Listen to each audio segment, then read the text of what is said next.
Hey everyone, welcome back to another episode of the Woodlad Podcast. I've got a huge name on the show today with a big announcement. But firstly, shout out to Todd's Racing, one of New Zealand's great harness trainers who's supporting the podcast. So go give Todd's Racing a follow on Facebook or Twitter. He is an absolute lad. Also, Straight Face Razors are giving Woodlad listeners a huge discount on their super sharp 5-blade razor. And if you're in need of a new razor, then head over to woodlad.com and click the Straight Face logo. It'll take you there with the lads discount all ready to go. Finally, if you're listening to this episode with some lad merch on or drinking some Woodlad coffee, well then you are the ultimate lad, and thank you very much for supporting this podcast. Anyway, let's get into this one. What a lad, what a lad, what a lad, what an absolute lad. What a lad, what a lad, what a lad, what an absolute lad. Anyway, guys, it's announcement time again. This one has not been leaked at all, and it was a shock to me when I found out. But today's guest, he's one of New Zealand's favourite lads. He's been on Woodlad before. He's told his story of being in the 4th 15 at school to becoming a Hurricane legend. It was one of the most inspiring Woodlad episodes we've had to date. So if you haven't heard it already, go back and listen to that. But it's great to have him back on to talk about his future plans, and he's had a big decision that he's done in the last couple of days. And of course, like all my guests are, he is a lad, and he's got some of the best chat in the game. It is, of course, Liam Mitchell. Welcome, Chippy. Jabba, thanks for having me, mate. Good to be back. Great to have you back on. I mean, your episode went down that well. So many people loved you. Viral, I heard. Viral, absolutely viral. You're up there with Baz, actually, I think. You and Baz are right up the top, both most downloaded. Yeah, I can imagine. But what's been happening post-Super? What have you been up to? Nah, back up in Palmy now. I've had a few days on the tools here and there. Apart from that, I'm just battling away, trying to stay a little bit on top of my fitness. What tools you been doing? You back building or yard barber? Back building. I've only done 2 or 3 days. nothing silly, Jabba. Loving it? It's all good. Something different. Yeah. Yeah. And how was the year? How was the year with the Canes? It was good. I actually really enjoyed it. It was a little bit, I guess, frustrating. Didn't get as much time as I would have liked or hoped, but in terms of the year itself, I really enjoyed it. Heaps of fun with the boys, so it's the main thing. Mate, you had some decent cameos off the bench, as always. Bring outstanding work rate in the last 20 or 10, however long you get. Just bring fizz off the bench. Yeah, I think I got about 5 or 6 games. Yeah. I was grateful for those. Just another cat. Were you into the coaches about not starting at all? Because I know when I was in the coach's room, the heat was coming from you. Nah, not really. Not really. Times I asked if more minutes were coming, but they did give me more minutes towards the end, which I was pretty happy with. Yeah. And the team, obviously not quite the seasons you guys were hoping for. I mean, that Trans-Tasman was pretty close, came down to probably a kick in the end, but especially the Aotearoa season was a little bit probably disappointing from your standards. Yeah, I think that Aotearoa season was tough for us, but we came right. Like, we had a big review after that, some serious, honest conversations in the circle of death there. But we came right. I think that Canberra game we got pretty unlucky, and if the result went our way that game, who knows? We could have been there or thereabouts at the end as well. So especially after that Reds game, the boys put in a hell of a shift. Would you have backed yourself to win the comp? Wow, yeah. You have to, don't you? Yeah. You got to back yourself, otherwise no point being there. Yeah. So talk to me about that circle of death. What sort of convos went on? Were you leading that charge? Nah, no way. I was at the back. Scared little schmousy. Nah, it wasn't actually too bad. We just had a review. We changed a little bit of our theme and stuff. Yeah. It was quite cool. Oh. It actually wasn't too bad, but I'm not sure what happened up in the leadership group and stuff, but yeah, a few things changed, like in the environment, just around the theming and stuff, which was, I think the boys bought into it. Yeah. It was good. Oh, nice. And have you told the boys about your decision? Do they know you're not there next year? I think most of the boys know I'm not there. I don't think many of them know where I'm heading though. Yeah. Did they do a presentation at the awards night? Nah. So I still was in limbo in the awards night. It was a beauty result. I didn't have to get up and do your leaving speech. I think I had to do 3 of those. Yeah. I didn't have to do any of that. It was just a sort of thanks for the memories on the chat, and Liam Mitchell left the group. Oh, one of the greats. Yeah. So before we talk about your decision, tell me, like, what were the offers? Did the Canes offer you an extension of your contract there, and what other options did you have? Yeah, they kind of did. They sort of said that there's a spot there. They were just sort of waiting on the NPC coming up, which I could understand. And I was sort of like in the mindset where I wanted some security, I suppose.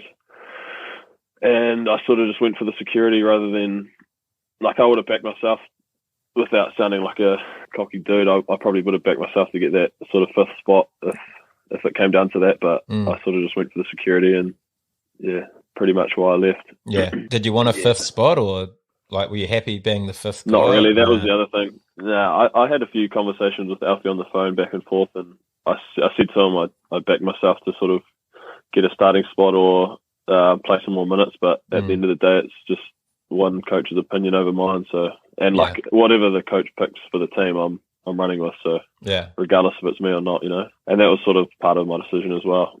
At the end of the day, I want to be playing the best footy I can, and if that means having to head offshore, then so be it. And I remember a couple of times last year you mentioned that you'd be keen to go back to building. You were a little bit over playing code. Was that ever an option, just giving up on the game and going back on the tools, or taking over this yard barber empire? It probably was a little, like, in the back of my mind, I wasn't too phased about what happened, because I sort of always knew I could go back either to the farm or to the building site. So it was always kind of there in the back of my mind, but deep down I probably knew that I wasn't ready to go back just yet, and I think I had a little bit more to give, I guess. But it was in the back of my mind, yeah. That's probably why I didn't stress about it too much. Yeah, and obviously everyone who's listened to your first Waddle Lad episode will know you're a gun tennis player. So was that ever an option, going to tennis? Wasn't an option, Jabba, no. I wish. Too many racket sponsors. Too many racket sponsors. Down the drain.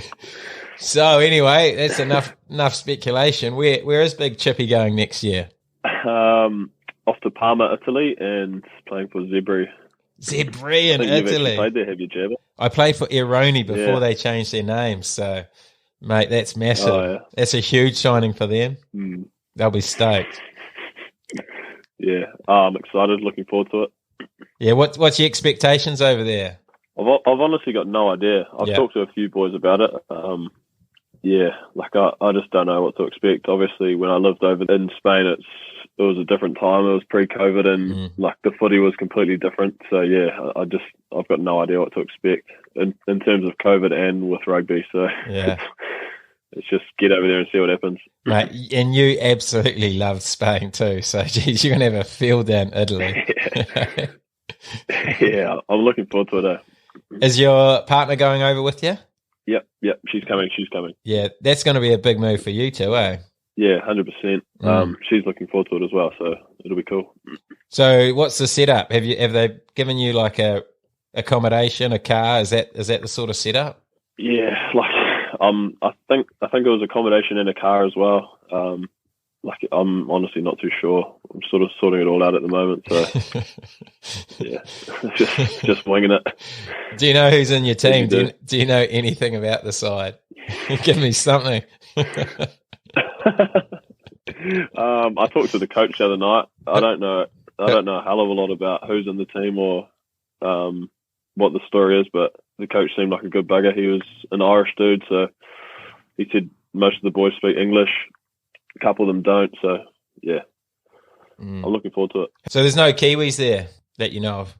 I'm not sure. I think he said there's a Kiwi guy over there who plays for Italy now, but I'm not sure. I haven't looked into it too much. Sure. You're just going to go over there with your suitcase and just see what happens, eh? You're the most chilled out. This is the most chilled out rugby signing in history. Yeah, it is. It honestly is. Yeah. I've still got the turbos to go, so I'm not going to get too ahead of myself in terms of that. I want to still play well for them and see how well we can go there. So what's the go there with insurance? I know a lot of guys who sign a contract before a season that they're playing is over. There's a fair bit of work that has to go on behind the scenes around ensuring that contract or things like that. What's the go there with you? Yeah, I think I'm I'm not actually too sure again, but they wanted me to go. I just got to hope for the best. Nah, they wanted me to go sort of now, and I was keen to stay for the Turbos, and then they sort of, I think I'm denied about it, and then got back to us and said that, yeah, it's all good to come over after Turbo. So I think it's just a fingers crossed game. I don't get injured. But, fair enough. Yeah, I'm sure I have to do some sort of medical before I leave, and that you'd probably know more about it than I would, Jebba, how that stuff works, what usually happens. Like you say, if you're willing to risk it, you don't insure it, but usually insurance is pretty expensive if you're trying to insure a rugby contract, depending how many figures it is, and I'd imagine yours over in Zabri would be in truckloads. The zeros. So many zeros. Have you learned Italian, or are you going to learn Italian? I've downloaded the language app that I've done about 3 times. Abby is on it every night. She's going hard, so at least someone will do some talking. Yeah, I know. Oh, classic. And how many years is it? What's the actual contract? Is it just a 1 year, or? It's sort of like a 1.5 year. It's a finish off the season after Turbos, and then a full season after that. Oh, yeah. So I guess it's 18. I think it's 18 months. It would have been a 2-year deal if I hadn't played this Turbo. So yeah, keen to get out there for the Turbos again. And have you got plans post that? Have you thought that far ahead? Probably not. Not really. Yeah, we'll see how it goes. I'm keen to have a decent crack over there and play some good footy. Get some consistent game time is the plan for the next 18 months at a decent level, and then just see where that takes me, whether I stay there or if they want me back, or if it opens up doors to come back home, or wherever it takes me. Yeah, I'm just keen to get some decent, consistent footy at a good level. Yeah, fair enough. You're still young, eh? After that. Would you consider playing for Italy? Have you thought about that, doing 5 years over there and potentially playing for Italy at a World Cup or something? I haven't thought about it, but if I love it after 2 years and the opportunity arose, who knows? Maybe it could happen, but I haven't really thought about that. How good. And you mentioned the Turbos. How's the Turbos looking this year? They've had a few good signings, eh? Yeah, I haven't actually met too many of the boys that have signed. I've met a few of them. It looks like we could have a sharp side there. A few young boys and a few experienced lads coming back. So look forward to it. A few of the young lads been around a few super teams in that this year, which is always handy. Yeah, for them to come back with a, I guess, better understanding of the game and that. And where are you going to play this year? Are you going to be on at 6, or you're going to be in the tight stuff at lock? I think I'm going to be at lock. I presume I'll be at lock. I haven't talked to them otherwise, so I hope I'm at lock anyway. They're going to pick me first. Mate, you'll be first on that team sheet, I'd imagine. Skipper. Who's captain? Booth is, I'm pretty sure. Oh, yeah. Very dangerous. Yeah. Turbos are going to be right on. Happy days, yeah. Who's up first? Hopefully that's the plan anyway. County's up first at home, and then down south to Christchurch, Canterbury. Oh. Yeah. I don't know if we play the Mighty Marco this year. No, you don't actually. Thank God for us. Oh, yeah, thank God for the Marcos. How good to see Red making his debut on the weekend. Oh, geez, that was a sight, wasn't it? And he was on fire. He's a legend, eh? Oh, so good. I love that guy. How's the Bucketheads looking this year? Do you still have anything to do with that organisation, or setting that group up, or making plans for them? No, I haven't had much to do with that for a while. If I catch one that there's a party on or something, I'll drop them off a couple boxes of turbo juice or something, but I haven't organised it for a long time. Surely they get you back to a speech or something for the boys. Some inspiration. No. Back when Antonio was playing, Kitty was the captain, he came in and did a Buckethead prize giving. 1 year at a party, he dressed up in his Turbo's number ones and that. Came and did a prize giving. Oh, surely that's you this year. Special. That's good stuff. I'm not sure if surely it'll go ahead, but I'm not sure who'll be running it or what the story is there. Because there's a bit of admin to it. Someone will take the reins, I'm sure. There's a bit of admin to it. The hardest part's organising a place to host a house. Oh, true. Yeah, you're pretty keen. You're pretty brave to be willing to host the Bucketheads, I'd imagine.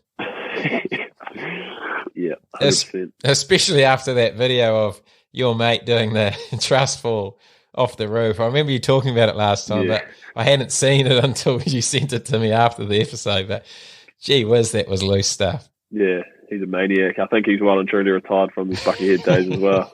With a broken back. Yeah.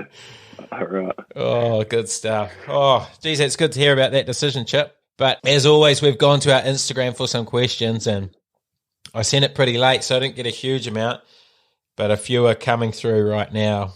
Oh, here they come. Here come the Bucketheads.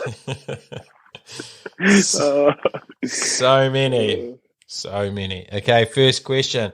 Actually, a couple about this. Are you bringing back the yard barber? Where is the yard barber? What's happened to it? Since I went back down to Wellington and like lockdown and that all came at we came out of lockdown and the level 3 stuff, and we started training again full time. I sort of didn't really have the time to do it, so I haven't really been doing much. And then winter came round, and wasn't a fan of doing it then either. So I haven't really picked it up at all, to be fair. It's a summer job. Yeah, it's a summer job. But now I'm going to be going into my second winter in a row. So, would you think about setting it up in Italy during the summer? Geez, I'd love it. Yeah, that'd be massive on it. Water blasted decks and stuff. I don't think there's much grass around there, but in the like towns and stuff. Yeah, that's true. You're doing well to have a back lawn. Palmer. Yeah, just maintain their pot plants. Yeah. You'd be good at that. Okay, next question. Would you rather be an All Black or Takao president? Yeah, All Black. All Black, definitely. I thought there must have been some sort of insight into that one, but nah. Just testing your loyalties to the club. If it was, yeah. If it was All Black or a club competition, that'd be probably a bit closer, I reckon. Oh, true. What, to win the comp for them? Yeah. Win a club comp. I played in my first semi on the weekend, which we unfortunately went down to, but that was still pretty cool. True. So, you'd probably hate being a club prezi. Way too much admin. Too much admin, man. I hate admin. Okay, this one. Would you rather make 30 passive tackles or 5 dominant? 5 dominant would probably get me in the team, so I'll go 5 dominant.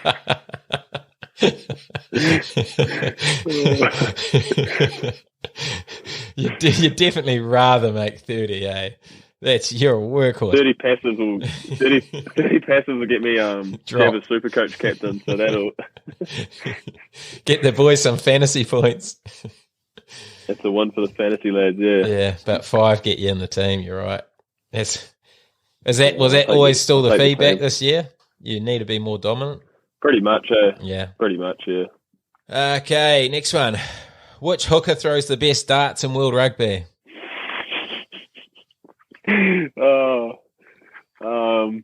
I'll say Riccatelli. Riccatelli. Oh, wow. No.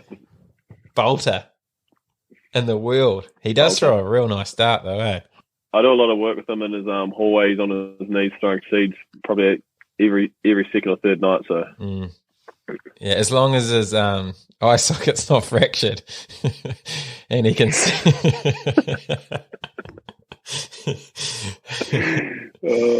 Okay. Need more Buckethead stories. Obviously, in the first episode, you told a couple of Butte Buckethead stories. Everyone loves it. Have you got any more for the Woodland listeners? Maybe one more Buckethead story would just cap it off for them, I reckon. Half the issue is that every time I went, I was so blind that I can't even remember what the score of the game was, let alone what happened before the game. I probably shouldn't even tell the story. There was one when we were marching to a game and one of the boys threw a bottle that landed clean on a roof of a car.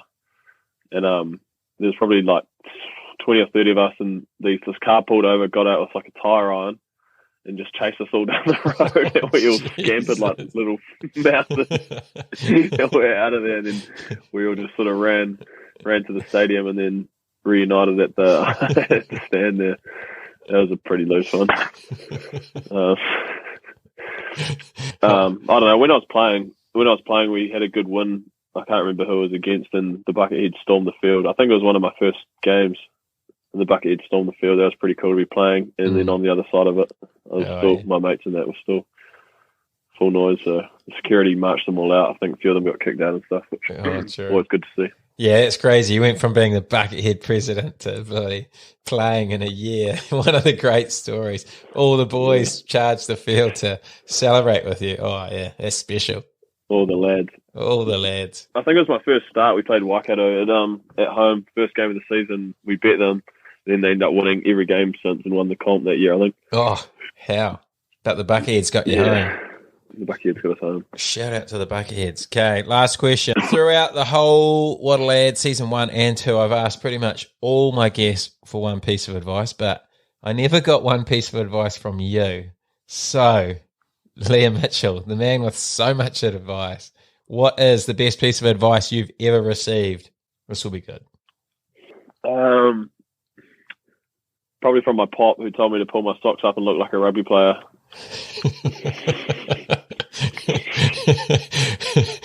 Life-changing. Life-changing. Always play with my socks up. Nah, I don't know. That's a shit one. I was about to say that was potentially the worst. Yeah. What have you been getting there? What, do you want something cheesy? Or? Oh, you give me whatever pulls on your heart. Give me something from deep down in Chippy. Let the real Chippy out. I got nothing. I honestly don't know, Jabba. How did you go from the 415 to a pro footy player? Something must have happened. Something inspiring. Someone must have told you something. It was a fluke. I honestly fluked it. I've honestly fluked it. I've just got lucky. Get lucky? How did you get lucky? No, I literally just got lucky in terms of the boys high first 15 went on a UK tour, and I played. So they had to pick a whole lot of like under 21s players or Colts players to play in this under 18s Manawatu team, and then from there I just sort of kicked on through the grades. But if it wasn't for the boys high going on that tour, I would never have been selected in the 18s team. But no one's ever told you good advice. Who knows? Probably have, but like, what do you want to hear? Like, train hard, go to school. Only if you believe it. Nah, I don't know. I guess just being told to believe in yourself, I suppose. There we go. As easy as that sounds. No, we got somewhere. We got somewhere there. Now, let's potentially turn to the best advice. Believe in yourself. There we go. There we go, listeners. Believe in yourself. Look where Chippy's got. From the 4th 15 to becoming a Super Rugby legend and about to take over European rugby over in Italy. And mate, what a journey. Looking forward to seeing you play over there. Obviously, firstly, with the mighty Turbos. Looking forward to you getting back out there, making a few dominant tackles and leading the Turbos to success. And then obviously heading over to Italy and just showing them what Liam Mitchell can do over there, playing against some of the best players in the world. It will be good. Beauty. I look forward to it. Thanks for having me, Jabba. No worries, mate. Appreciate it. You're a lad.